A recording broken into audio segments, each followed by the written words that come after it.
Kita awali dengan bacaan basmalah. Bismillahirrahmanirrahim. Assalamualaikum warahmatullahi wabarakatuh. Alhamdulillahirabbil alamin. Wassalatu wassalamu ala nabiyyina mursalin nabiyyina Muhammadin wa ala alihi wa ashabihi wa man tabi'ahum bi ihsanin ila yaumiddin. Asyhadu an la ilaha illallah wa asyhadu anna Muhammadan abduhu wa rasuluh. Ballagha risalah wa adda al-amanah wa nasaha al-ummah wa tarakaha 'ala al-mahajjati al-bayda' la yaduha kana hadiya wa la yazigu anha illa halik. Wa sallallahu ala Muhammadin wa ala alihi wa ashabihi wa man tabi'ahum bi ihsan ila yaumiddin. Amma ba'du.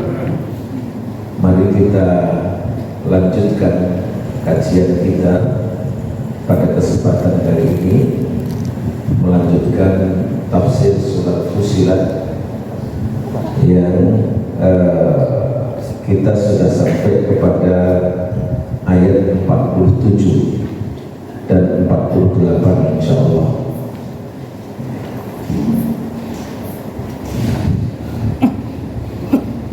Kalau mungkin butuh dengan mushaf Al-Quran supaya disiapkan, karena kita sudah menyiapkan Al-Quran di majelis kita ini.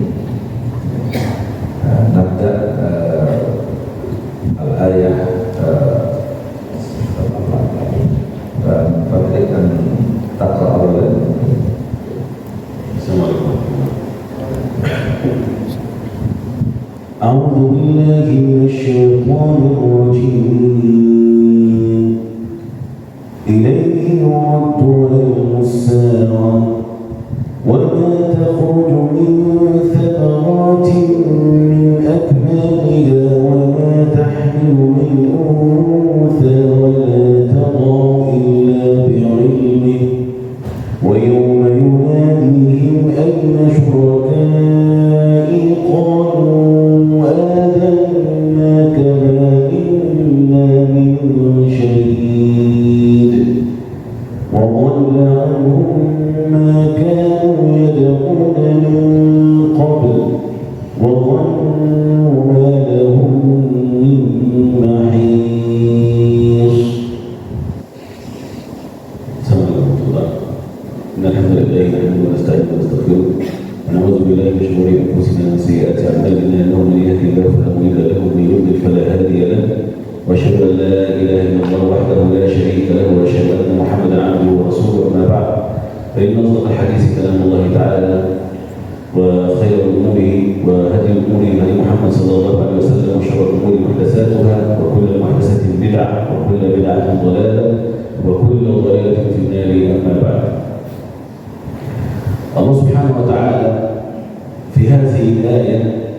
الآية الواضحة أكثر في سورة الأعراف يسألك الناس عن الساعة أيان مرساها. يا محمد الناس يسألونك متى الساعة ما علامتها؟ قل إنما علمها عند ربي. علمها عند من؟ عند الله سبحانه وتعالى لا يجليها بوقتها إلا هو، لا يظهرها ولا يبينها للناس إلا الله سبحانه وتعالى. ثقلت في السماوات والأرض، على الساعة شأنها شأن كبير ثقيل في السماوات وفي الأرض، لا تأتيكم إلا بغتة. كلمة بغتة لا أعرف اللغة الإنجليزية لكن فجأة، سربرايز. أما طبعا نحن الآن ننتظر المهدي ثم المسيح الدجال، هذا مقدمة للساعة، لكن الله يقول أن الساعة تأتي بغتة. يسألونك يا محمد، يسألونك كأنك حفي عنها. حفي يعني كأنك تعلم شيئا عنها، أنت لا تعلم شيئا. يسألونك كأنك حفي عنها، كأنك تعلم. قل إنما علمها عند الله. الساعة عند من؟ عند الله، ولكن أكثر الناس لا يعلمون. الناس لا يعلمون. الناس لماذا يهتمون؟ الناس يهتمون بعلامات الساعة وينسون ما يقدمون ليوم القيامة. لذلك المسلمون إذا حدث أمر جلل، أمر عظيم فيه قتل وفيه تشريد المسلمين، لا يفعلون شيئا، لا يدافعون عن دينه، وإنما يقولون هذا من علامات الساعة، إن شاء الله المهدي سوف يأتي إن شاء الله، ثم بعد ذلك يأتي المسيح الدجال. لذلك سوف أبين لكم إن شاء الله الخطر العظيم التي أحدثته الأحاديث الضعيفة في علامات الساعة، والتي جعلت المسلمين في سبات ونوم عميق. Mari kita perhatikan pada ayat ke-47 dan 48 dalam tafsir surat Fussilat ini. Ilaihi yuraddu ilmus sa'ah. Ilaihi yuraddu ilmus sa'ah. Kepada Allah lah dikembalikan ilmu tentang hari kiamat, pengetahuan tentang hari kiamat.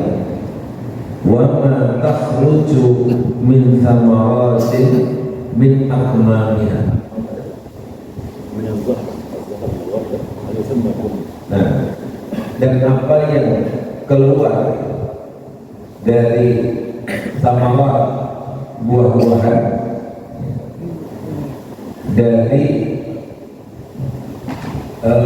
putiknya, wama tahmilu min untha, dan apa yang dikandung oleh wanita, wala taqa, dan tidak terjadi kelahiran, illa bi'ilmi, kecuali dengan ilmunya.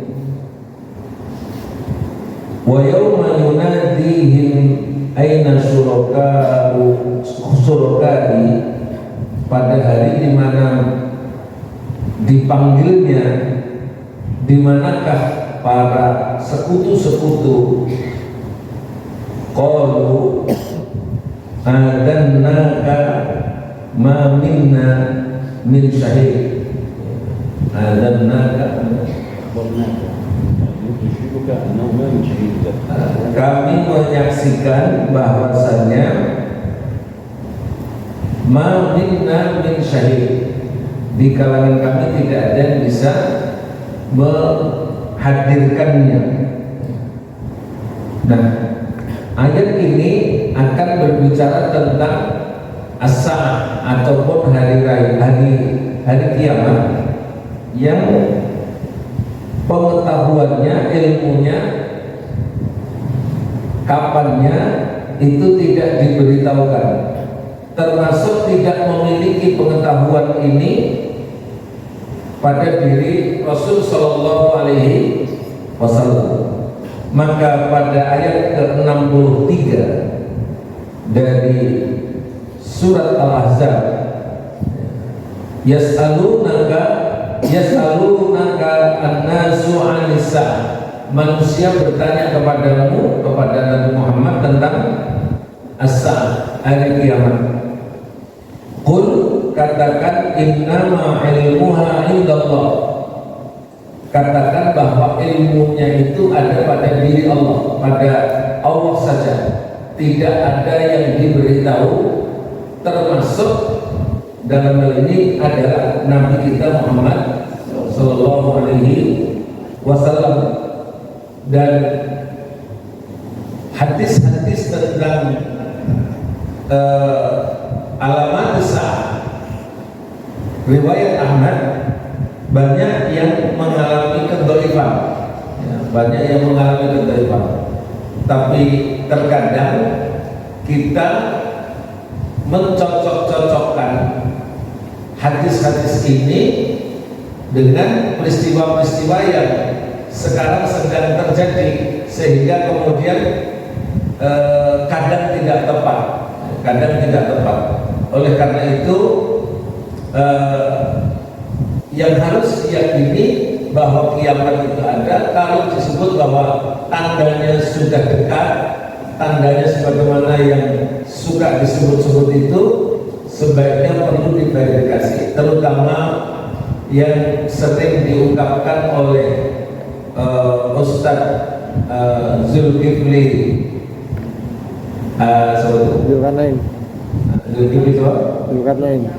Zulkifli Ali maupun Ustadz Rabbani.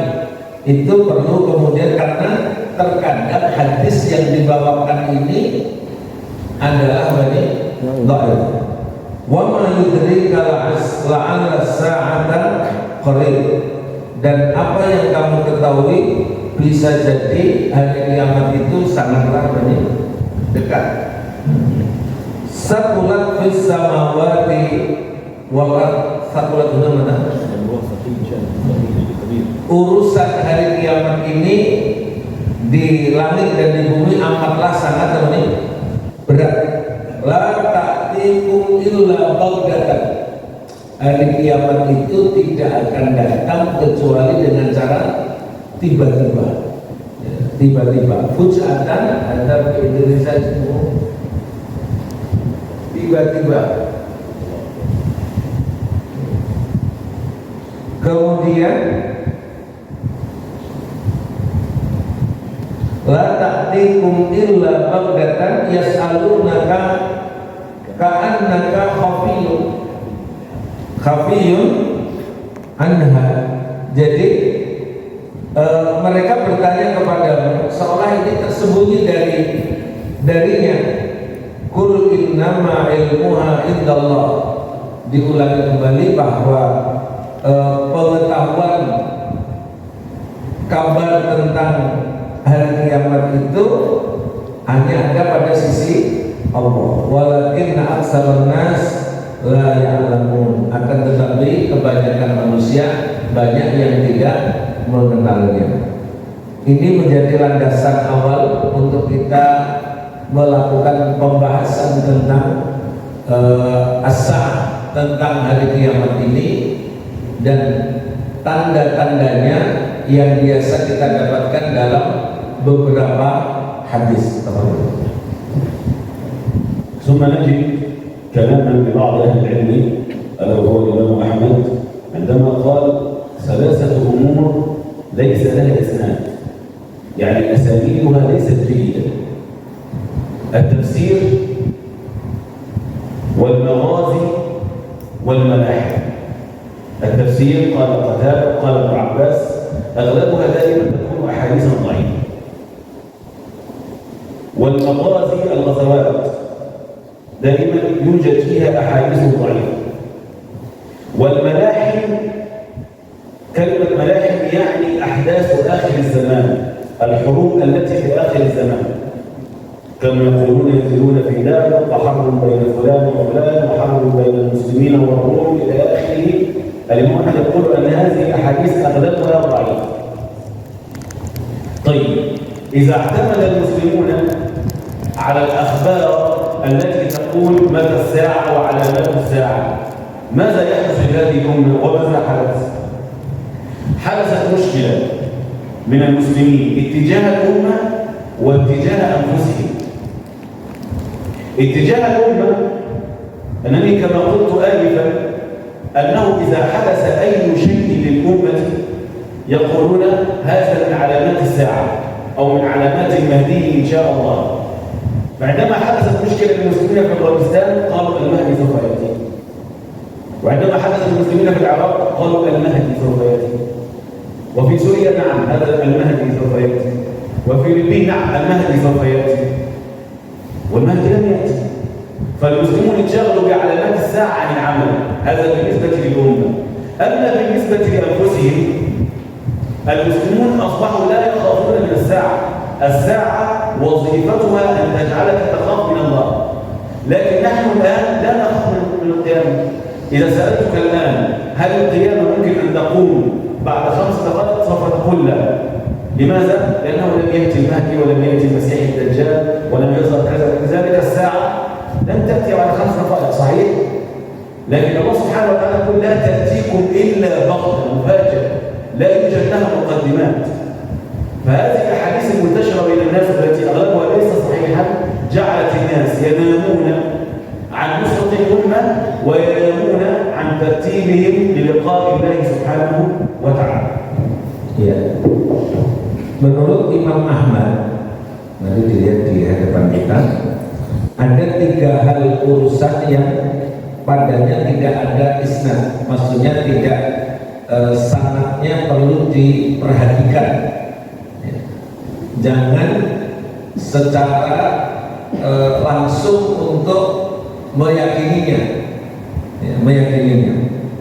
Yang pertama adalah tafsir riwayat-riwayat siapa saja itu jangan tahu-tahu langsung percaya, tapi ada verifikasi, maksudnya ada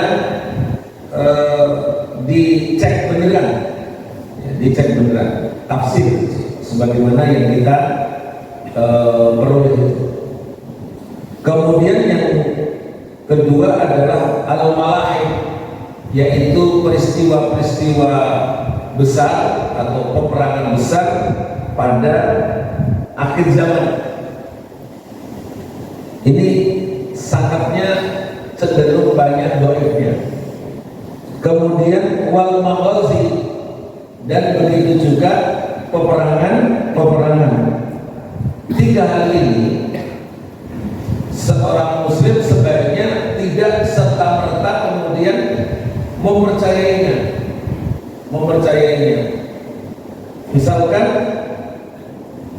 ada kabar bahwa Mahdi akan turun di Syria. Sekarang ini sedang perang di Syria.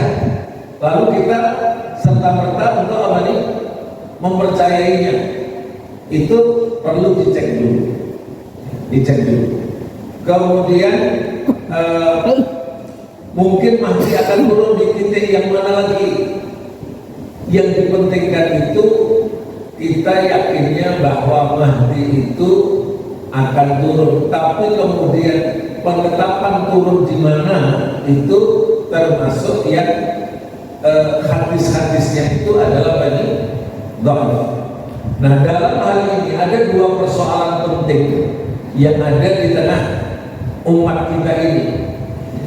Di tengah umat kita seringkali kemudian ditetapkan bahwa apa ini peristiwa-peristiwa yang ada di kita saat ini, lalu itu kemudian dikabarkan itu tandanya tanda kiamat itu akan apa ini datang. Nah, ini perlu dicek, jadi tidak serta-merta dipercayai. Jangan dipercayai secara umum karena ini sanad-sanadnya cenderung apa ini dhaif.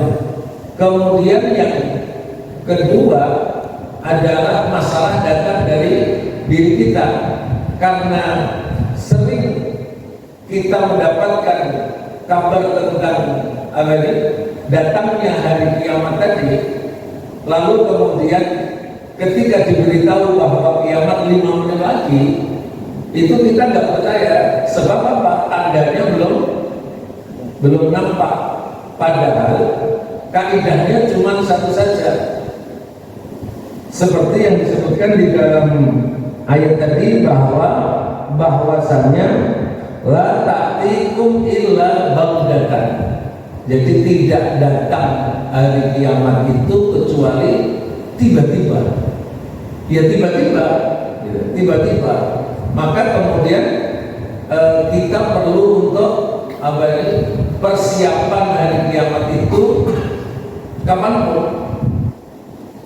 Kita nggak ada yang tahu besok atau besoknya atau masih lama atau enggak, pokoknya baghdatan, tiba-tiba. Inilah tafsir dari baghdatan ini yang sebaiknya senantiasa ada di kita. Adapun seringkali kita diterangkan beberapa keterangan, oh ini tanda kalau akan terjadi hari kiamat itu adalah kemudian terjadi peristiwa perang ada di Syria ataupun yang lainnya. Sekali lagi itu adalah perlu dicek sanad-sanadnya, karena banyak sekali secara umum sanad-sanad tentang asratus saah ini yang dhaif. ثم يقول الله سبحانه وتعالى إليه يرد علم الساعة، ثم بعد ذلك يتكلم عن علمه بالغيب وما تخرج من ثمرات من أكمامها من الشجرة من الزهرة، وما تخرج من ثمرات من أكمامها وما تحمل من أنثى ولا تضع إلا بعلمه. الحمل والولادة هذا بعلم الله سبحانه وتعالى. هذا هو علم الغيب. كنا قد تكلمنا قبل ذلك عن مسألة القدر والفرق بينها وبين علم الله سبحانه وتعالى. الله سبحانه وتعالى يعلم كل شيء موجود وقدره، سواء الثمرات، سواء كمية المياه على الأرض، كمية الزرع، كمية الناس، كمية المال، كمية الذهب، يعلم كل شيء. حتى الحشرة الطائر في الشجرة يعلم سبحانه وتعالى ماذا يفعل. أما فيما سيأتي بعد ذلك الله سبحانه وتعالى سوف يعلمه إذا حدث. بعد ذلك الله سبحانه وتعالى سوف يعلمه إذا حدث. أما إذا لم يحدث فهذا ليس موجود أصلا حتى يعلمه الله سبحانه وتعالى. لأن بعض الناس يعصي الله عز وجل ويقول أن الله كتب علي هذا، يزني ويقول الله كتب علي أنني سوف أزني في هذه اللحظات. الله سبحانه وتعالى إذا كتب عليك ذلك لن تقرأ هذه الآيات في القرآن. الله يقول ولنبلونكم حتى نعلم المجاهدين منكم والصابرين ونبلو أخباركم. يعني الله سوف يعلم، يقين سوف يعلم كل شيء، لكن إذا حدث. وقال عز وجل كما في سورة التوبة أم حسبتم أن تتركوا ولما يعلم الله الذين جاهدوا منكم ولم يتخذوا من دون الله ولا رسوله ولا المؤمنين وليجا والله خبير بما تعملون. يعني الله سبحانه وتعالى لن يترككم حتى يعلم المؤمنين حقا. وقال عز وجل في سورة آل عمران أم حسبتم أن تدخلوا الجنة ولما يعلم الله الذين جاهدوا منكم والصابرين ونبلو أخباركم، أو كما قال الله عز وجل. الشاهد أن الله سبحانه وتعالى سوف يعلم. هذا هو علم الغيب. كل شيء سوف يحدث الله سبحانه وتعالى سوف يعلمه حرفيا. أما أن تقول أن الله عز وجل كتب علي أنني سوف أزني وهذا من علم الله، طب إذا كان من علم الله لماذا الابتلاء حتى يعلم الله؟ لماذا الابتلاء؟ الابتلاء حتى يعلم الله سبحانه وتعالى. فعلم الغيب أنا أكرر حتى نفرق، علم الغيب معناها ليس أن الله يعلم ماذا سوف يكون غدا. علم الغيب معناها أن الله يعلم ماذا يفعل محمود هنا وماذا تفعل أمه في مصر، هذا معنى علم الغيب. وماذا تفعل زوجته في البيت، غيب غائب. أما غدا وبعد غد وبعد غد هذا إذا حدث الله يعلمه حرفيا. أما إذا لم يحدث هذا ليس مكتوبا عليك ولست ملزما به. Setelah berbicara tentang hari kiamat, pada masih ayat ke-47, masih ayat ke-47, yuraddu ilaihi ilmu sa'ah, yuraddu ilmu sa'ah, dikembalikan urusan hari kiamat itu kepada Allah. Allah kemudian berbicara tentang hal-hal yang terjadi dan berlaku di dunia ini. Wa ma takhruju min thamaratin min akmamiha, apa-apa yang keluar dari buah-buahan dan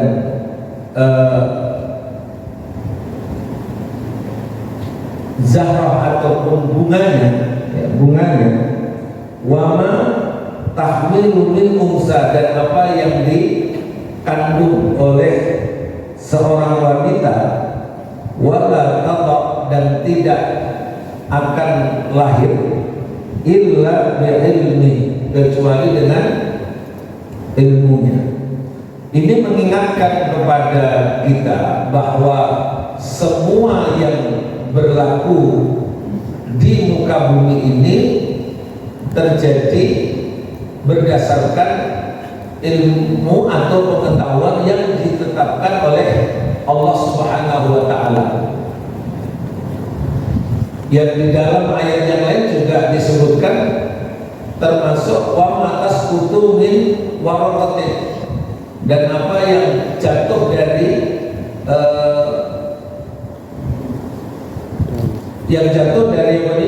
sebuah daun kering itu diketahui oleh Allah Subhanahu wa Ta'ala.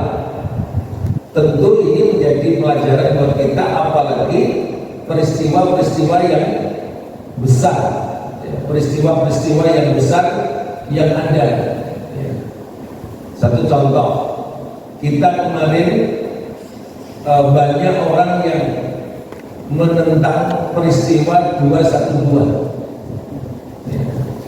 Itu ada peristiwa yang tidak dikehendaki oleh Allah, bahkan dianggapnya itu adalah tidak lebih dari kumpulan binatang-binatang.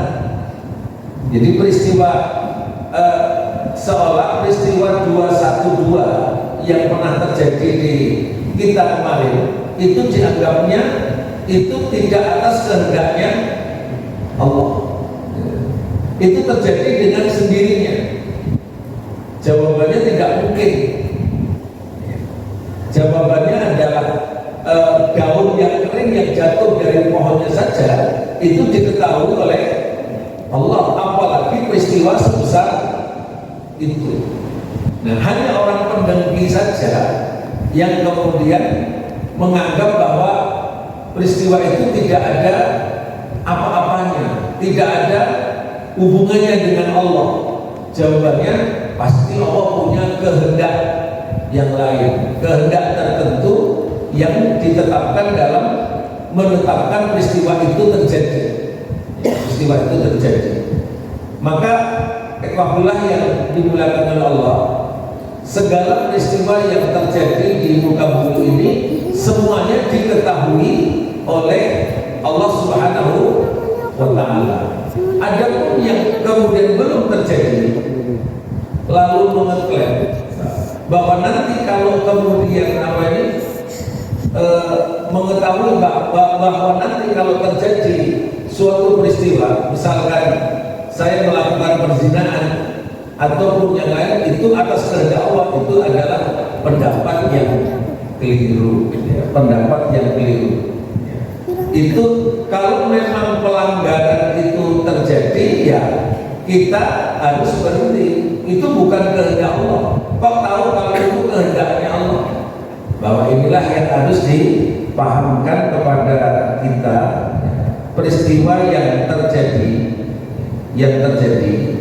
itu semua atas pengetahuan ilmunya Allah Subhanahu wa Ta'ala. Nah, kemudian diingatkan bahwa termasuk diantaranya adalah terjadinya kelahiran pada seorang wanita, atau tidak terjadi kelahiran, atau kapan terjadi terjadinya kelahiran itu semuanya berada di tangannya Allah Subhanahu wa Ta'ala.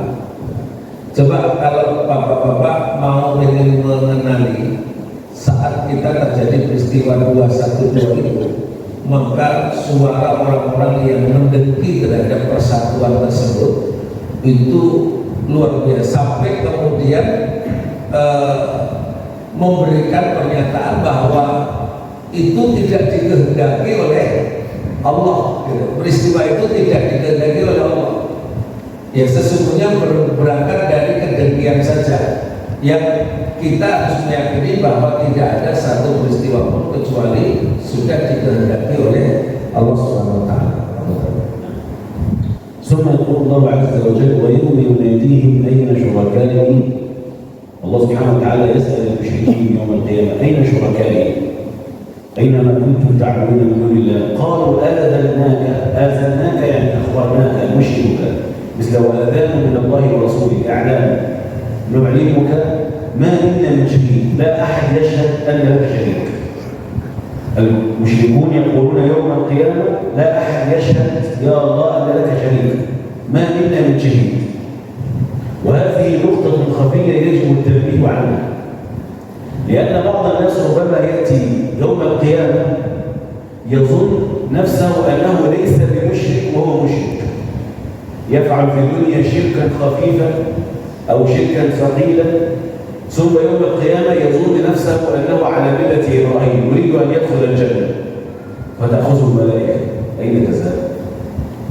كما قال الله عز وجل ويوم نحشرهم جميعا ثم نقول للذين أشركوا أين شركاؤكم الذين كنتم تزعمون؟ أين شركاؤكم؟ ثم لم تكن فتنتهم إلا أن قالوا والله ربنا ما كنا مشركين. يقسمون بالله أنهم ليسوا مشركين، ربما هو اتخذ أحبارا ورهبانا أربابا من دون الله وهو لا يشعر، وربما عبد محمد صلى الله عليه وسلم ولا يشعر، وربما أخذ الفتاوى المخالفة لكتاب الله وأشرك في شرعه وهو لا يشعر. يقول والله ربنا ما كنا مشركين. انظر كيف كذبوا على أنفسهم، هم يكذبون على أنفسهم وضل عنهم ما كانوا يفترون. فالحذر من هذا، الحذر من أن تجعل في قلبك أو في عملك شريكا مع الله عز وجل، لأن هذا الشرك الخفي يجعلك يوم القيامة مع المشركين. طبعا يوجد شرك خفيف أو صغير، لكن أنت تظنه خفيف. قال أنت لماذا فعلت ذلك؟ والله لأن الشيخ فلان قال كذا. لماذا فعلت ذلك؟ لأن الإمام فلان قال كذا. لماذا اتبعت فلان؟ لأنه يقول كذا. لا، بل يجب أن تكون حياتك ودينك لله عز وجل. يستفتونك قل الله يفتيك، حتى لا تأتي يوم القيامة مع هؤلاء وتقول آذناك ما منا من شهيد، ثم بعد ذلك الله سبحانه وتعالى يأمر به في النار. أعاذنا الله وإياكم من ذلك. Apa yang kita terangkan di kalimat sebelumnya belum selesai tadi. Di dalam ayat ke-31 dulu sedikit kita terangkan, walana buluwannakum hatta na'lamal mujahidina minkum was-sabirina wa nabluwa akhbarakum. Jadi kami pasti menguji kalian hatta na'lamal mujahidin, sampai kami mengetahui siapa di antara kalian yang menjadi mujahidin, bersungguh-sungguh, minkum dari kalangan kalian, was-sabirin, dan berlaku sabar. Tadi hubungannya dengan sebuah perbuatan tadi. Ketika ini tahu perbuatan yang buruk, itu tidak boleh dengan serta-merta mengatakan bahwa ini sudah dikehendaki Allah. Allah menguji kepada kita, apakah kita berlaku bersungguh-sungguh, berlaku sabar terhadap ujian itu. Warna belua akhbar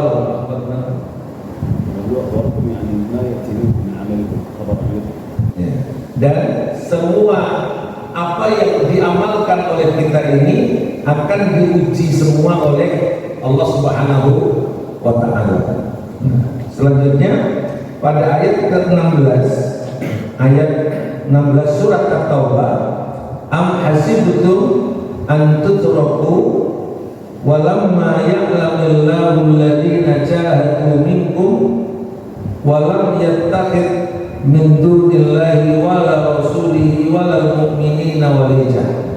Apakah kalian menyangka an tutraku, kalian akan ditinggalkan, dibiarkan, sedangkan belumlah diketahui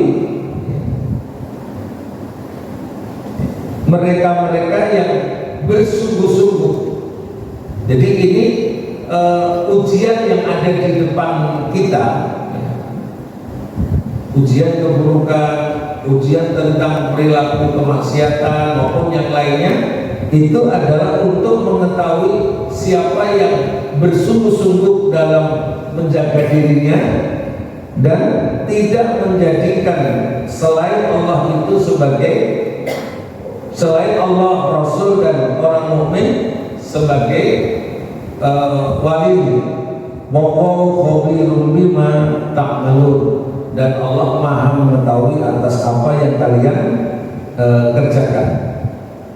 Ayat-ayat ini tadi menguatkan terhadap pandangan tentang pengetahuan Allah Subhanahu wa Ta'ala saat tentang hal-hal yang berada di muka bumi tadi. Sedangkan perilaku-perilaku kemaksiatan tadi yang kemudian dianggapkan itu diketahui oleh Allah Subhanahu wa Ta'ala, maka sejatinya adalah Allah itu sedang menguji hamba ini apakah memiliki ketahanan dalam, kesabaran dalam menjaga dirinya ataupun tidak.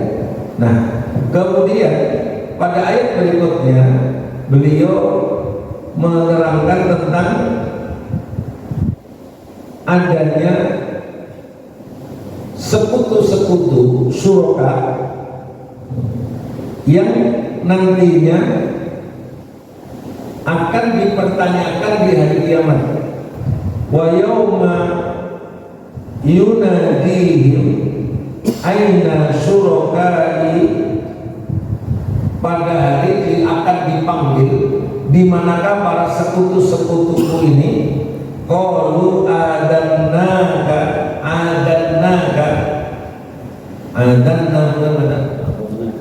kami akan mengabarkan kepada engkau ma minna min syahid, ma minna min syahid. Kalimat syahid pada tadi, maka kemudian akan terjawab bahwa tidak ada satupun di antara kita yang menjawab bahwa engkau ini memiliki sekutu atau tandingan, memiliki sekutu atau tandingan. Nah, ayat ini mengingatkan kepada kita tentang lemahnya sekutu-sekutu yang diperbuat ataupun tandingan yang diperbuat oleh orang-orang musyrik, dengan baik termasuk kesyirikan yang tersembunyi, kesyirikan dan tersembunyi.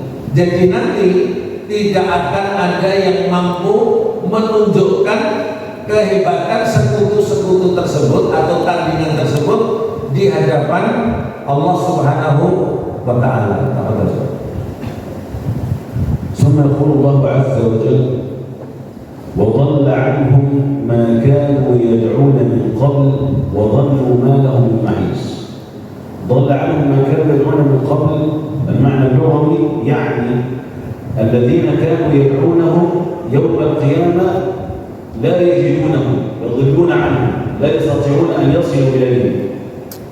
وظنوا ما لهم من محيص يعني ظنوا تيقنوا هنا أنهم ليس لهم ملجأ ولا حماية من الله سبحانه وتعالى، لا أحد يستطيع أن ينفعهم يوم القيامة إلا الله عز وجل. وضل عنهم ما كانوا يدعون من قبل. هذا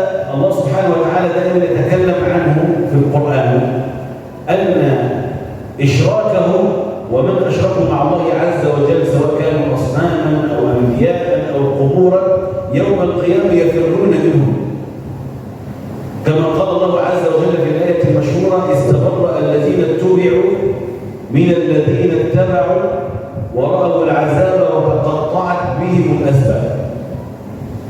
الذي تتبعه في الدنيا إن لم يكن كتاب الله عز وجل ولم يكن رسول الله صلى الله عليه وسلم، يوم القيامة يتبرأ منك. أنا كنت أفعل ذلك لأني من جماعة كذا، هذه الجماعة يوم القيامة تتبرأ منك، نقول نحن لم نأمره بشيء. أنا كنت أتبع الشيخ فلان لأنه قال كذا، هذا الشيخ يوم القيامة يتبرأ منك، يقول أنا لم أأمره بشيء. استبرأ الذين اتبعوا من الذين اتبعوا ورأوا العذاب وتقطعت بهم الأسباب. يعني أي سبب، أي ربط بينهم، أي نسب، حتى لو كانوا آباءهم وأبنائهم، ولا ينقطع يوم القيامة. أنا لا أعرفك، لم أخبرك بشيء، يتبرأ. طبعا هناك آيات كثيرة تدل على الجدال يحدث بين من اتبع وبين المتبع أو المتبع، لذلك الحذر من هذا. يجب إذا اتبعت أحدا، إذا أنا أتبع أحدا، يجب أن يكون هذا الأحد يقول أنا أفتيك بكذا لأن الله قال كذا. الميتة حرام لأن الله قال حرمت عليكم الميتة. أما إذا اتبعت أحدا يقول لك حرام وحلال وأنت تتبع بدون أن تعرف الدليل، فربما تكون دخلت في هؤلاء الذين ذكرهم الله عز وجل: استبرأ الذين اتبعوا من الذين اتبعوا ورأوا العذاب وتقطعت بهم الأسباب. Mari kita lihat ayat berikutnya. Wa dhalla anhum ma kanu tad'una min qabl wa dhannu ma lahum min makhis. Wa dhalla anhum ma kanu yad'una min qabl. Dhalla di dalam ayat ini adalah mereka tidak lagi bisa mengetahui atau tersesat atas apa yang mereka seru sebelumnya. Maksudnya begini, misalkan kita menyeru kepada kuburan, atau kita menyeru kepada bebatuan, atau bahkan termasuk kita menyeru kepada seorang syekh tertentu ataupun tokoh tertentu, mereka akan berlepas diri, berlepas diri. Mereka tidak lagi bisa ditemukan. Maksudnya yang berani bertanggung jawab atas tindakan tersebut, sebagaimana itu disebutkan di dalam ayat ini. Silakan dilihat ayat Al-Baqarah 166. Ittabarra'al ladzina tubi'u, ketika orang-orang yang diikuti, dijadikan panutan itu berlepas diri, minal ladzina tabau, dari orang yang mengikuti, wara'ul adab, saat mereka melihat adanya bagi adab, wa taqatta'at bihimul asbab, dan terputuslah semua sebab-sebab hubungan tersebut. Misalkan hubungannya antara seorang guru dengan murid itu sudah tidak diakui lagi, antara seorang pimpinan dengan anggota tidak diakui kembali. Maksudnya di sini adalah bahwa mereka-mereka yang dijadikan sebagai panutan itu nanti di akhirat akan berlepas diri. Maka sandarannya itu bukan kepada syekh fulan ataupun kepada sosok tertentu. Tindakan kita ini tapi tindakan kita harus berdasar kepada nas, berdasar kepada nas. Misal ketika menyatakan bahwa bangkai itu adalah haram, itu kata si ustadz ini. Nah, ini nanti di akhirat si ustadz ini bisa jadi akan berlepas diri, tabarru'ah, berlepas diri. Maka kita sejatinya tidak menyandarkan pemahaman ini kepada mengikut ustadznya, tapi ustadznya mengungkapkan ayat apa ataupun nas apa. Jadi ketika ustadznya itu menyatakan bahwa bangkai itu haram, lalu dia menyatakan karena Allah mengharamkan bangkai, maka sandaran ini nanti yang menjadi penguat saat kita berada di akhirat nanti. Hurrimat alaikumul maitatu waddamu walahmal khinzir, diharamkan kepada kalian al-maitah, bangkai, darah, dan juga kemudian daging babi, sehingga kemudian sandarannya ke sana. Maka ketika kita nanti bermuamalah dengan seseorang di muka bumi ini, jangan disebabkan karena itu adalah pendapat ustadznya atau itu adalah perintah pimpinannya atau itu karena perintah atasannya, tapi setiap tindakannya itu harus sandarannya kepada dalil atau kepada ketetapan, agar kita tidak nanti ditinggalkan oleh orang-orang yang kita ikuti. Jadi kalau sekarang ini mengikuti, ya, alasannya kenapa Anda ini tidak sholat berjamaah, karena aku mengikuti arahannya Luhut Binsar Panjaitan, karena itu nanti akan membawa kepada penularan. Dan nanti di akhirat akan ditanya, lah Luhutnya apa yang akan terjadi? Dia berlepas diri, kapok, kapan, itu nanti jadinya begitu. Kita harus sampai menyandarkan kepada nas, menyandarkan kepada nas, bukan semata-mata kepada manusia. Nah, kecuali kalau kemudian dipaksa, tidak lagi ada ruang, ya itu urusannya orang yang memaksanya. Makruh namanya orang yang dipaksa dalam suatu urusan. Itu berhati-hati sekali terhadap sikap seseorang lalu kita ikuti tanpa ada dalilnya, karena mereka nanti akan berlepas diri di hadapan Allah Subhanahu wa taala. واخر الايه واخر ان شاء الله، وظن ما له من محيص، يعني لا احد، الظن هنا معناها تيقن، وظن ما له من محيص يعني لا احد ينفعه يوم القيامه. الله سبحانه وتعالى عندما تكلم عن الرسل، حتى الرسل الذين نتقدم بهم احيانا ودائما بعض اهل البدع يدعونهم من دون الله عز وجل ويرجون شفاعتهم بدون إذن من الله عز وجل، هؤلاء يوم القيامة لا ينفعون أحدا.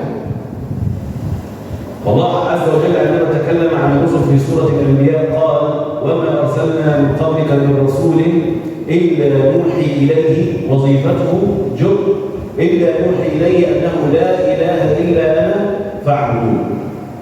وقالوا اتخذ الرحمن ولدا، هم ليسوا أولاد لله، أنبياء فقط. وقالوا اتخذ الرحمن ولدا، سبحانه بل عباد مكرمون. الرسل عباد لله عز وجل، والملائكة عباد لله عز وجل، لا يسبقونه بالقول، لا أحد يستطيع أن يسبق الله عز وجل بالقول، وهم بأمره يعملون. النقطة هنا يعلم ما بين إلا لمن ارتضى. محمد صلى الله عليه وسلم، جبريل، الملائكة، لا أحد يستطيع أن ينفعك يوم القيامة إلا إذا كان الله عز وجل راضيا عنك أصلا في البداية، ولا يشفعون إلا لمن ارتضى من خشيته مشركون. أما أن تذهب إلى الله عز وجل مشركا ثم تبحث عن شافع لك يوم القيامة، الله عز وجل يقول: وضل عنهم ما كانوا يدعون من قبل وظنوا تيقن ما لهم من محيص. يوم القيامة لن ينفعهم المقام، ولن تنفعهم القبور، ولن تنفعهم الأنبياء كانوا يدعونهم من دون الله عز وجل، لأن هذا لا يكون إلا بعد رضا الله تبارك وتعالى.